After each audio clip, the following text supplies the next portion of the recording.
Hello, everyone, and welcome to another edition to Brad Beats Todd. I'm Brad Nelson. I'm joined today by Todd Anderson. And today we're going to be playing Modern. The deck that we're going to be deck teching first is a sweet one that's been doing pretty well on Moto and Mono. Just say Magic Online. Half the people who... Magic the Gathering Online Edition. Yeah. And it's Mono Blue Tron, a fun deck that's trying to get a bunch of mana into play. If any of you have ever watched Cedric stream, he plays the bad version. The bad version of Tron. But this is the good version. So let's take a look, and we'll show you all the awesome stuff it does. So anyone unfamiliar with modern Tron decks, what this deck is trying to do is get a Urza's Power Plant, an Urza's Tower, and an Urza's Mine in play.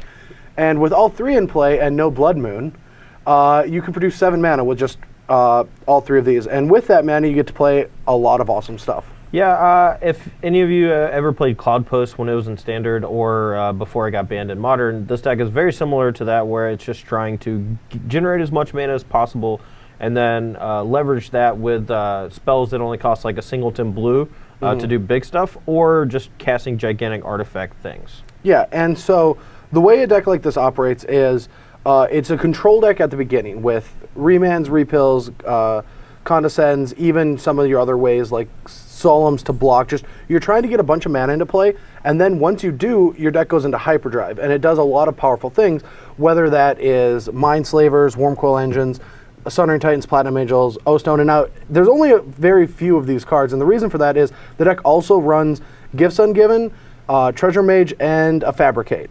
And these let you dig for these one-ofs and do very explosive things. Yeah, one thing to note too, Expedition Map is also pretty absurd in the deck. Not only to find the combo pieces with Urza's Towers and all that stuff, but it can also find Academy Ruins, which lets you start rebuying things like Oblivion Stone or Mindslaver, which gets them in the hard lock. Yeah, the hard lock is if you ever have access to 13 mana, which is very easy with Talisman, Solemns, your Urza's package, you can just keep putting Mindslaver on top of your deck, drawing it, casting it, and sacrificing it in the same turn, and then you just get to kill them with their own deck. Yeah. And a lot of decks in this format are very fragile. Even if you can't set up the lock, a lot of times just playing the Mindslaver and sacrificing in the same turn will just be able to disrupt whatever they're trying to do, so they won't be able to do anything. Like, just think about Escape Shift. Just sacrifice all your lands. Yeah, or sacrifice all your lands and target yourself with Valakut. You know. Yeah, or kill yourself with like it. Like if you don't have enough to do that, yes, you can just sack all the lands and fail to find lands out of the deck, and then they have no lands. Yeah, and then it should be easy to... Yeah, Affinity has Arcbound Ravager, like Splinter Twin, like you can just like kill their own creatures or whatever with Lightning Bolts and Paths and stuff, so... Yeah, just disrupt them, and because this format is so fragile in the sense that every deck needs all their resources,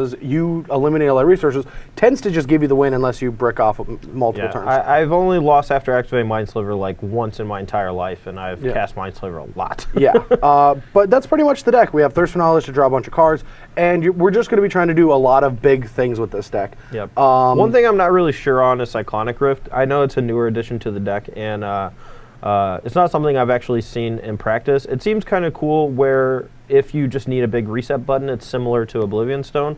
But at the same time, it can be cast early against like Splinter Twin to disrupt their Splinter Twin combo. So I do like it, but it's... I think it seems sweet. Yeah. But yeah, so that is the main deck, you guys. And then we'll quick look at the sideboard, and then we'll get to Todd's awesome deck. Yeah. All right, so in the sideboard, we have some cards that are from our main, like the 4/3 Pill, another Snapcaster Mage, Wormcoil Engine, and all these cards are just there for matchups where they're very good. But the cards that are going to be able to fight in other matchups are Aetherized to fight any aggressive decks like Zoo, or Affinity. You're not going to want to do anything like this against Splinter Twin. But Dismember is also good against Twin in any matchup that they're not going to try to beat you down, but they use creatures. This disrupts pod combos and things like that. Yeah, I'm not sure if I actually like Dismember in this deck. I was thinking about it, but I mean, it makes a lot of sense. Like a lot of times, decks like this will play stuff like Torpor in the sideboard to shut down Splinter Twin. But at the same time, they're going to be boarding in stuff like Ancient Grudge against you, and just it's kind of a liability to have like artifacts that do the things that you want them to do. So kind of mixing it up with Dismember is all right. I mean, I love this sideboard. This deck gets to transition away from... I mean, you still get a bunch of mana out of your Talismans and your Solemns, and if anyone's going to try to disrupt you with Stony Silences or Blood Moons, you still can just operate, and that's why I like the sideboard the way it is. The Squelches are for any decks that have activated abilities that just hose you, like Birthing Pod. Just being able to just activate this once, you get a card out of it, plus that deck has a ton of fetch land, so this is just an early game amazing play there. I don't really know what else this card is for in other matchups, but I'd have to play the deck a little bit more to yeah. understand when you want to bring this in, but every mono blue deck has this, so I'm thinking it's mostly against Birthing Pod because that one turn is just enough. Yeah, I'm pretty certain it's just for Birthing Pod. Like, I don't want it against a deck like that just has fetch lands as the only targets, and there's not a whole lot else you can do with it. Like, it can shut down Splinter Twin for one turn, but I don't think that that's worth having in your deck for just that. So yeah, and the fetch lands seem pretty sweet too, though. Yeah. Spell Snares are good in any matchup that's like leaning really heavy on Snapcaster Mage, because Snapcaster Mage comes with remands, and there's just other cards that you're going to want to. Like, for example, in this matchup, like just getting a wall could be good, because then the Resto Angels don't draw a card later in the game. Yep. And hitting remands against this deck is pretty good, because I'm trying to cast big spells. So having Spell Snare against decks with remand is just where you want to be. Spell Pierce is for the Storm decks, any deck trying to go really under you. So you're just going to have to bring in just more counter magic in those matchups. And then the 4th Repill for any matchup that has tiny guys that this card just blows out.